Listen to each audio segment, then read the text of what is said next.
that have been released so far. Well, I wanted to ask you specifically about Donald Trump because many people are talking about what is not known. And of course, it's very difficult to determine what is not known. But what is known, let's talk about that. To what degree has President Trump himself been implicated in the Epstein files? I must stress at the outset, there is no conclusive evidence yet that Donald Trump is implicated in the crimes of Jeffrey Epstein. However, there is one document that made it through and then was withdrawn for a while, which was an 86-page document with listing co-conspirators, potential co-conspirators of Jeffrey Epstein. Another document that did make it through was a list of claims that were made to the FBI to be followed up about people who had been involved with Epstein in sexual abuse, even rape.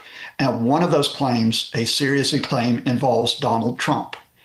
That particular claim about Trump, that he and Epstein were involved in the rape of a girl between 13 and 15, between 1983 and 1985, was deemed so serious by the FBI that in 2019, they interviewed the alleged victim.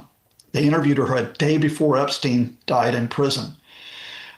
The woman, when, according to the transcript, is heavily redacted, but according to the portions of her interview with the FBI in 2019, when she was shown a photo of Jeffrey Epstein and Donald Trump, she became agitated and said, please crop the image of Donald Trump out of this photograph.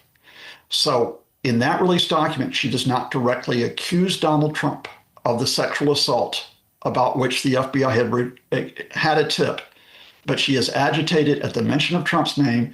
At the end of that 302, the record of that interview, the witness asked to be excused, and the FBI says it will follow up soon with another interview with her.